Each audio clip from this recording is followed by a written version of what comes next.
So actually ఇక్కడ కూడా చూసినట్టయితే మనకి ఇక్కడ కూడా కొన్ని లింగాకారాలు అయితే ఉన్నాయన్నమాట. సో ఇందాక మనకి స్థానికులు చెప్పిన దాని ప్రకారం 1,000 లింగాల్లో వీళ్ళైతే మనకి ఆర్కియాలజీ డిపార్ట్మెంట్ వాళ్ళు కొన్ని అయితే భద్రపరిచారు. సో మనం ఇక్కడైతే చూడొచ్చు అనమాట. ఇక్కడ కూడా కొన్ని ఉన్నాయి, మనకి పైన వీడియోలో కూడా మీకు కొన్ని చూపిస్తాను. బట్ అటు సైడ్ ఇట్లా గుడి చుట్టూ అయితే కొన్ని ఉన్నాయి. బట్ ఇక్కడ చూసుకున్నట్టయితే మనకి సో యాక్చువల్లీ మనం వచ్చేసి ఈ గుడికి అయితే బ్యాక్ సైడ్ అయితే ఉన్నాం అనమాట. సో మీరు చూడొచ్చు ఇవన్నీ సో పాత ఓల్డ్ శిథిలమైపోయిన కట్టడాలలో కొన్ని పార్ట్స్ అనమాట. సో ఇందాక మనకి స్థానికులు చెప్పిన దాని ప్రకారం గుడి అయితే నేల మట్టానికి చాలా కిందగా అయితే ఉందన్నమాట. ఈ ఆర్కియాలజీ డిపార్ట్మెంట్ వాళ్ళు దీన్ని కొంచెం తవ్వి అయితే జరగడం జరిగింది. సో మనం చూసుకున్నట్టయితే అది కొన్ని నేల మట్టానికి చాలా కిందగా అయితే ఉంది గుడి.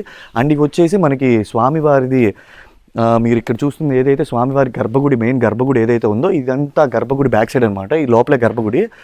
సో ఇవన్నీ ఏంటంటే చిన్న చిన్న లింగాకారాలు అనమాట స్వామివారి. సో కుదిరితే మనం గర్భగుడిలోకి వెళ్ళడానికి అయితే ట్రై చేద్దాం. బట్ మనకైతే గర్భగుడిలోకి వెళ్ళడానికి పర్మిషన్ లేదు, ఫోన్స్ అయితే అలో లేదు. సో అందుకని నేనైతే స్క్రీన్ మీద అయితే మనకి స్వామివారి పిక్ అయితే ఇస్తాను. సో వీళ్ళు చెప్పిన దాని ప్రకారం మనకి ఈ లింగాకారం అనేది ఈ విధంగా మనకి కనిపించే విధంగా ఇలా హోల్స్ లాగా ఈ చిన్న చిన్నవి అయితే ఉంటాయి. ఇవి ఎందుకనేదంటే శిబి చక్రవర్తి గారు ఆయన మాంసాన్ని అయితే కోసి శివుడికి అయితే ఆ పావురానికి తూగే విధంగా అయితే ఇస్తారని చెప్పారు కదా. సో దానికి ఈక్వల్గా మనకి ఈ హోల్స్ అనేవి మనకి లింగాకారంలో కనిపిస్తాయి. అండ్ ఇంతేకాకుండా ఈ లింగాకారంలో ఇంకో స్పెషాలిటీ ఏంటంటే మనకి ఈ నీళ్ళు అయితే ఈ లింగాకారంలో అభిషేకం చేసినప్పుడు ఇవి మనకి మార్చకపోతే నెక్స్ట్ రోజు మనకి ఇవి మనకి కొంచెం మాంసం వాసన, నీచు వాసన లాగా అయితే వస్తాయి అని చెప్పి మనకైతే చెప్తున్నారు. అండ్ ఇంకా కొన్ని డీటెయిల్స్ మనకి పూజారి గారు అయితే ప్రజెంట్ అవైలబుల్గా లేరు. సో ఆయన ఏదన్నా ఉంటే మనం దానికి ట్రై చేయడానికి చూద్దాం, పూర్తి డీటెయిల్స్ అడగటానికి. ఓం శ్రీ గురుభ్యో నమః. హరి ఓం శ్రీ గణాధిపతయే నమః. శ్రీ గురుభ్యో నమః. హరి ఓం జ్ఞానాంతమా గణపతిగం భవామహే కవిం కవీనాం ఉపమశ్రవస్తవం జ్యేష్ఠరాజం బ్రహ్మణస్పదాన శృణ్వన్ నూతమిశ్చీదసాదరం. శ్రీ మహాగణాధిపతయే నమః. శ్రీ గురుభ్యో నమః. హరి ఓం గురుదేవాయ నమః. గంగా భ్రమరాంబ పార్వతీ సహిత కపోతేశ్వర స్వామివారి దేవస్థానం. ఇది చేజర్ల, నకరకల్ల మండలం, పల్నాడు జిల్లా. స్వామివారు కపోతేశ్వర స్వామివారు. ఈయన శిబి చక్రవర్తి యొక్క శరీర భాగం స్వామివారంతా కూడా. ఈ శిబి చక్రవర్తి, జీమూత వాహనుడు, మేఘలాంబరుడు అని చెప్పి ముగ్గురు అన్నదమ్ముల్టా వీరు. వీరు కాశీ దగ్గర ఋషీనగరం అని చెప్పి ఒక రాజ్యాన్ని పరిపాలన చేస్తూ ఉండే రాజుగారట ఆయన. శివచక్రవర్తి, జీభూత వాహనుడు, మేఘలాంబరుడు. ఈ చిన్నవాడిద్దరూ కూడా అన్నగారికి చెప్పి ఒక ప్రపంచ యాత్ర చేయాలని చెప్పి సంకల్పించుకొని వీరు యాత్ర చేస్తూ చేస్తూ ఈ ప్రదేశానికి వస్తారట. జీభూత వాహనుడు, మేఘలాంబరుడు అని చెప్పి అన్నదమ్ములు ఇద్దరూ కూడా. ఇలా ఈ వాతావరణాన్ని చూసి వీరికి కూడా ఇక్కడ తపస్సు చేస్తూ ఉన్నారట మునీశ్వరంతా కూడా. వీళ్ళందరినీ చూసి వీరికి కూడా తపస్సు చేయాలని కోరిక కలిగి అందులో గురుగారిని ఆశ్రయించి మంత్రోపదేశం చేసుకుని తపస్సు చేసుకుంటూ ఇక్కడే ఉండిపోతారు. ఇంక రాజ్యానికి వెళ్ళరు వీళ్ళిద్దరు.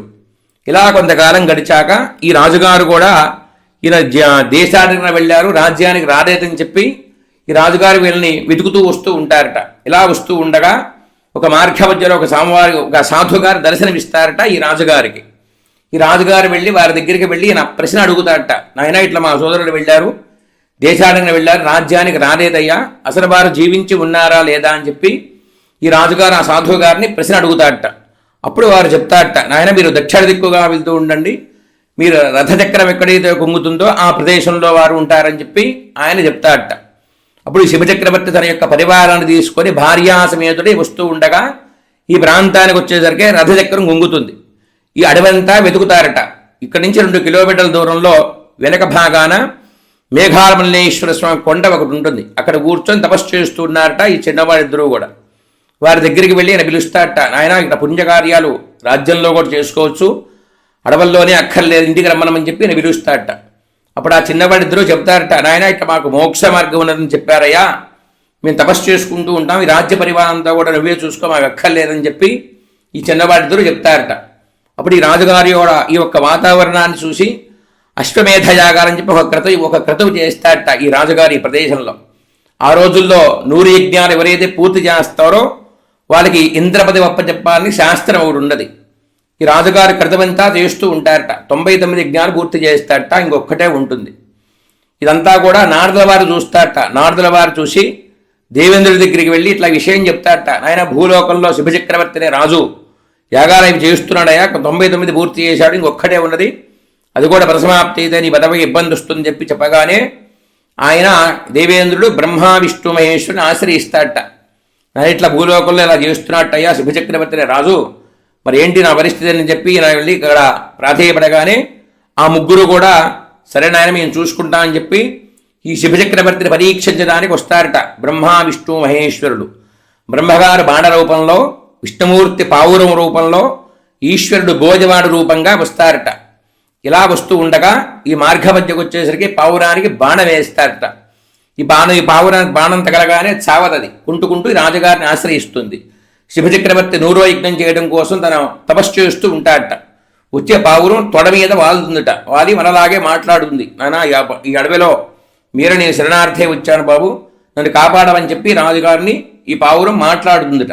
ఈయనకు ఆశ్చర్యం కలిగి అమ్మ పరానికి ఏమి ఇబ్బంది ఉండదు, నేను రక్ష ఇస్తానని చెప్పి ఈయన మాట ఇస్తాడట. అప్పుడు ఆ బోయవాడు ఉండి నాయన పావురాన్ని నేను కొట్టుకుంటూ వస్తున్నాను బాబు, అది మిమ్మల్ని ఆశ్రయించిందయ్యా, ఆ పక్షిని నాకు ఇచ్చేయమని చెప్పి బోయవాడు అడుగుతాడట. అప్పుడు ఆ రాజుగారు చెప్తారట, నాయన అది శరణార్థే వచ్చింది బాబు, దానికి మాట ఇస్తున్నాను, దాన్ని విడిచిపెట్టి నీకు ఏం కావాలో కోరుకో ఇస్తానని చెప్పి నాకు చెబుతాడట. అప్పుడు ఆ బోయవాడు చెప్తాడట, నాయన కొన్ని ధర్మాలు ఉన్నాయి మాకు, మేము పొద్దుటే లేచి ఏ పక్షినైతే చూస్తాము ఆ రోజున దానిని మేము భోజనం చేయాలయ్యా, అది మా ధర్మం అది, కాబట్టి నేను దాన్ని కొట్టుకున్నాను, అది ఇస్తే నాకు ఈ రోజుకి భోజనం అని చెప్పి నేను చెప్తాడట.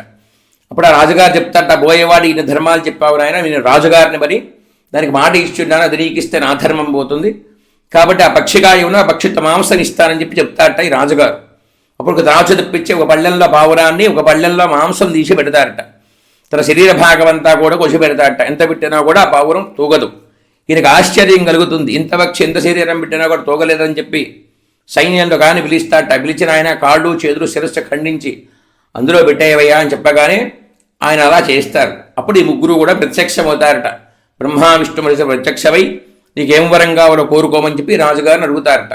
అప్పుడు ఆ రాజుగారు చెప్తారట, నాయన నేను క్షత్రియ వంశాన్ని చెందినవాడిని, ఇచ్చింది తీసుకునే ధర్మం పోతుంది, కాబట్టి మీరే వచ్చారు కనుక ఈ సాక్షాత్ ఈ భాగాన్ని ఈశ్వరులో మీరు ఐక్ష్యం చేసుకుని నన్ను ఈ ప్రజలందరూ కూడా కొలిచేట్టుగా చూడమని చెప్పి రాజుగారు కోరుకుంటారట.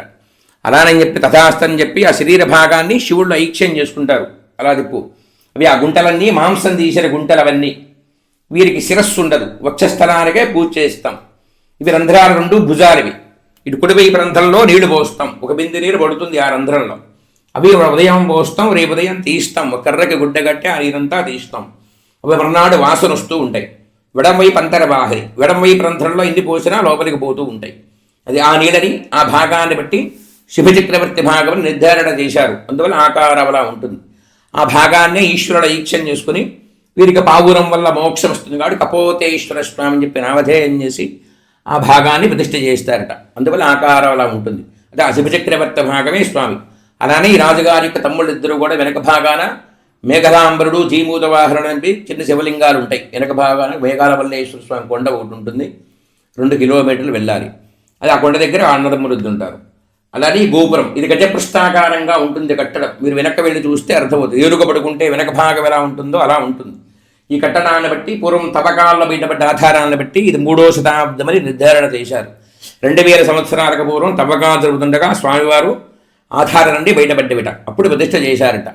అదని ఇక్కడ ఆలయంలో యొక్క విశేషం ఏంటంటే అప్పుడు తపస్సు చేసుకుని సిద్ధులు సంచారం చేస్తూ ఉంటారు ఈ ఆలయంలో ప్రతినిత్యం కూడా. అందువల్ల రాత్రి వేళ ఇక్కడ ఎక్కువగా నిద్ర చేస్తూ ఉంటారు భక్తులు. ఏదన్నా మనస్సులో అనుకోని నిద్ర చేస్తే న్యాయసమ్మతమైన ఏ పైన కూడా జరుగుతుంది. ఎక్కువగా నిద్ర చేసేవాళ్ళు వస్తుంటారు. ఇక్కడ ట్రాన్స్ఫర్లని ప్రమోషన్స్ అని అలా ఏదన్నా అనుకున్నా న్యాయసమ్మతమైన ఏదైతే ఉంటుందో అది జరుగుతుంది. అది అశుభ చక్రవర్తి భాగమే స్వామి. ఇక్కడ ఈశ్వరుడు ఐక్షమైన తర్వాత గంగా పార్వతి అని చెప్పి నామధేయం చేసి పక్కన అమ్మవారిని ప్రతిష్ఠ చేశారు. అది అశుభ చక్రవర్తి భాగమే స్వామి. నమః పార్వతీపతయే హర హర మహాదేవ హర.